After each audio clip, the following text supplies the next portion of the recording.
The Xbox Series X here with me. I've been playing it for about 3 days. I've got opinions on the controller, on the box itself.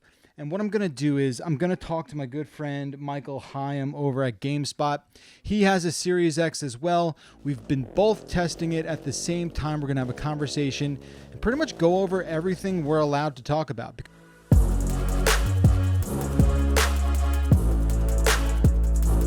The thing I want to talk about real quick is Quick Resume. This is a feature that was talked about from the almost start of this console sort of lifeline. And I gotta say, I kind of slept on that a little bit. Now having played a bunch of games using Quick Resume, for me right now, this is the sort of game-changing feature of Series X. So I have a ton of thoughts about the box itself, the controller. We're going to get to all that with Michael from GameSpot. Please go check out all of GameSpot's coverage during this preview period. There's so much to learn and to discuss. So why not talk to my buddy Michael? Let's get him on the line right now. What's going on, Michael? How are you? I'm doing all right. I'm really excited because we got our hands on some dope stuff. We do. There's only a certain amount of things we are allowed to discuss out of the gate, right? This first sort of chapter of the preview that we're experiencing. So what have you been playing, and what has your basic back compat experience been like? So I've been playing mainly 6 different games, mainly Final Fantasy 15, The Outer Worlds, not Wilds, The Outer Worlds, Yakuza 0, Ori and the Will of the Wisps, and Bloodstained, Ritual of the Night.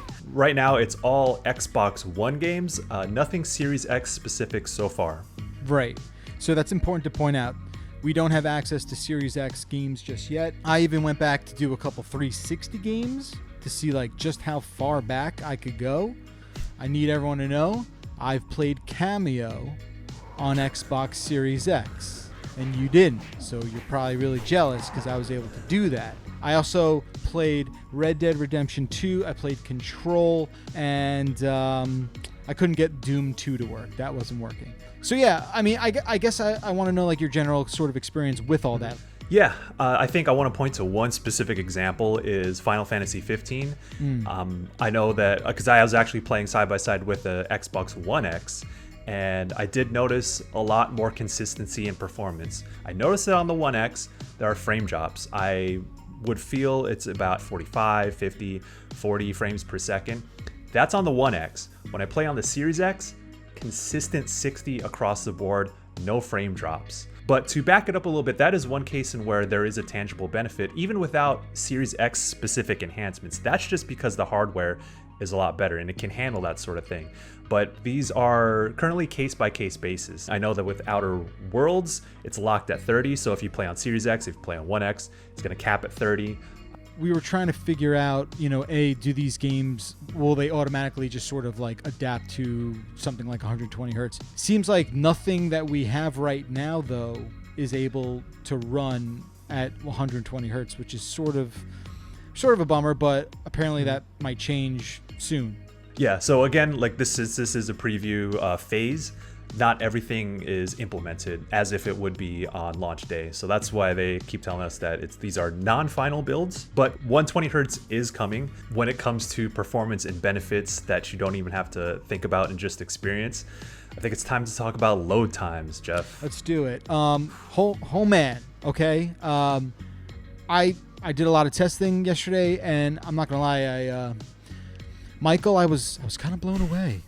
I did 2 games that have sort of notoriously high load times. The first game, Control, testing it out on an Xbox One X from loading from a save, took about 1 minute and 8 seconds. On the Series X, 10 seconds. What exactly is going on? So yeah, this is really good. This is an example of the velocity architecture that they keep flexing about, but also just having that NVMe SSD, something that high-end PCs have been enjoying, or people with high-end PCs have been enjoying for quite some time. I know I have an NVMe SSD on my PC, so when I got to this experience with the Series X, I was like, oh yeah, okay, now we're in business. Now we're caught up to something that the PCs have had or gaming PCs have had for a while. And I'm kind of I think the folks who are going to get into a Series X, kind of excited for them to be able to have that, where they're not like sitting around twiddling their thumbs. No more doom scrolling on the Twitter timeline while you wait for your game to load. We absolutely have to talk about quick resume, because this conversation parlays right into it. It is absolutely something that I guess I kind of discounted going into this whole experience. It was just one of those things where it's like, oh, okay, I could suspend games and be fine and go back and forth to it. But I mean, tell me your experience with it. Quick resume is something that not even PCs have right now. This is a Series X exclusive, a world premiere. Quick resume is really good. So basically how this works is that you jump into a game, such as Outer Worlds.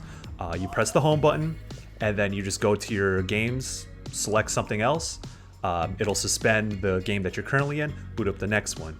And then you can do the same with that and go on to a third game.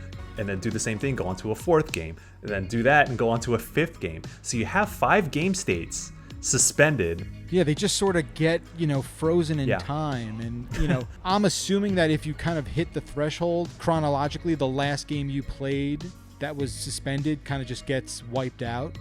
Yeah, so I think that it went up to about 7 games. So the first one I booted up was Outer Worlds, and then once I got to the 7th game, I believe, that I had downloaded, I tried going back to Outer Worlds, and it had to go back to the start screen. Just be careful of that. I don't think anyone wants to like stretch it too far in case they do want to keep their real current game state there. But I mean, like 4 to 5 games at once. Like, if you're doing more than that, you're doing a lot. Yeah, relax. Right. Like that is good advice. Like I kind of wish maybe the system, and maybe that's something that'll come along down the road, where the system says like, hey man, like just letting you know you're about to lose that state. Like maybe you want to pop back in and maybe save that. Yeah, I had 360 games suspended. I had Control. I had Will of the Wisps and Red Dead Redemption, and just going back and forth to all those games. It was this wild sort of like magic thing. All right, let's talk a little bit about the hardware. And I don't know, man. Like for me, the first thing that I kind of noticed, the pictures kind of only tell you so much until you get it in your hands, and I guess I was a little surprised as to how small it is. In its own right, like yes, it's big, and I don't know how it's gonna fit on my shelf, but it's also smaller than I thought it would be, if that makes sense. Yeah, it's not like this monstrous brick. It does have that brick design, but in terms of like how much volume it actually takes, it's not all that different from other consoles. It's just the way it's shaped and the way the shaping is distributed kind of throws people off. So yeah, when you stack it by like a 1X, it's going to look like this big, huge thing. Just like a wild estimate is like, think if in your entertainment center, if you can clear like 2 Xbox One X's stacked on each other, and then you'll be fine. The thing is though, is that you definitely want to have space on both sides of the console, of the Series X console itself. So that top where that green vent is, but also at the bottom, a little bit of clearance at the bottom and in the back, because that's where it pulls air in. There's some more vents and stuff, yeah. Just it's something to think about when you're trying to think about like where to place this thing in your setup.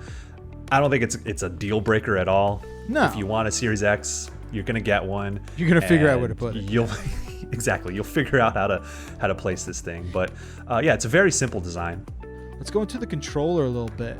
Mm-hmm. What are you thinking about the controller, man? Overall, it feels very much close to the regular, Xbox One controller. So no surprises there. I do like having the share button. The share button's clutch, I think. If you just want to take screenshots or record video, that's really dope. And that actually works on the Xbox One X as well. The triggers and the bumpers are, I feel like they're a little bit smoother to actually press down on. Another thing too is that 8-way D-pad. It's nice, it's clicky. No surprises, like I said, but it's still a solid controller. And I think that the main thing for me is that the grips in the back are really dope. I gotta say, like I've been going back and forth between this and the Elite controller, and I love that Elite controller, but there's something about this new one that it just kind of feels like you're able to sort of, it feels a tiny bit smaller. Does that make sense? Like the tiniest bit smaller, right?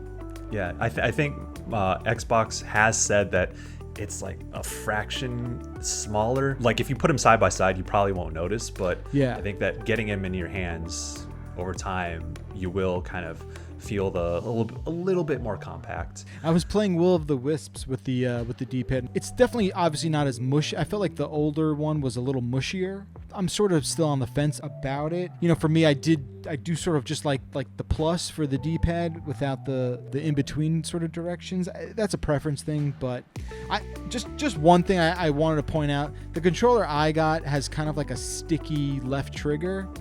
I get it. This is like prototype stuff. That's fine, but Yeah. I'll just chalk that up to preview stuff. And then USB-C, man, which we knew, but it's just nice to see, right? Yep. Obviously, there's a lot more stuff that I want to dig into, and I'm really excited For to sure. see Series X specific stuff. But we'll have to wait a little while to get there.